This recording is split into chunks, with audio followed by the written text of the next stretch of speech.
அன்னைக்குதான் ஆம் ஆத்மி கட்சிக்கு பெரும் பின்னடைவாக அந்த கட்சியைச் சேர்ந்த 3 எம்பிக்கள் இப்போது பாரதிய ஜனதா கட்சியில் இணைந்திருப்பதாக டெல்லியில் நடைபெற்ற செய்தியாளர் சந்திப்பில் அதிகாரப்பூர்வமாக அறிவிக்கப்பட்டிருக்கிறது. அந்த கட்சியின் மிகவும் பிரபலமான மாநிலங்களவை எம்பியான பஞ்சாப் மாநிலத்தைச் சேர்ந்த ராகவ் சத்தா சில நாட்களுக்கு முன்பு கட்சியில் இருந்து நீக்கப்பட்டிருந்தார். அது முதலே அவர் பாரதிய ஜனதா கட்சியில் இணைய போவதாக தகவல்கள் வெளியானது.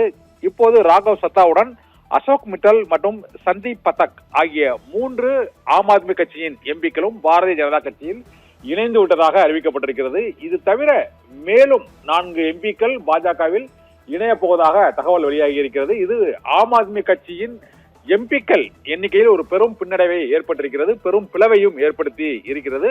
அந்த கட்சியின் மிக முக்கியமான பேச்சாளராகவும் நட்சத்திர பேச்சாளராகவும் திகழ்ந்த சர்ச்சைக்குரிய வகையில் மாநிலங்களவில் பல்வேறு பிரச்சனைகளை எழுப்பும் வல்லமை பகர்த்தவராக திகழ்ந்த ராகவ் சத்தா அண்மையில் கட்சியில் இருந்து நீக்கப்பட்டது சர்ச்சையை ஏற்படுத்திய சூழ்நிலையில் அந்த கட்சியைச் சேர்ந்த 3 எம்பிக்கள் ராகவ் சத்தா மற்றும் அசோக் மிட்டல் மற்றும் சந்தீப் பதக் ஆகியோர் இன்று பாரதிய ஜனதா கட்சியில் இணைவதாக அவர்கள் அதிகாரப்பூர்வமாக அறிவித்திருக்கிறார்கள். மேலும் 4 எம்பிக்கள் விரைவில் இணைவார்கள் என்றும் தகவல்கள் வெளியாகி இருக்கிறது. இதனால் ஆம் ஆத்மி கட்சியில் நாடாளுமன்றத்தில் அந்த கட்சியின் முக்கிய எம்பிக்கள் பெரும்பாலானோர் இப்போது பாரதிய ஜனதா கட்சியில் இணைவதற்கான திட்டத்தில் இருக்கிறார்கள் என்று கூறப்படுகிறது. இப்போது ராகவ் சத்தா உள்ளிட்ட 3 எம்பிக்கள் இணைந்தது ஆம் ஆத்மி கட்சிக்கு ஒரு பெரும் அரசியல் ரீதியான பின்னடைவாக கருதப்படுகிறது.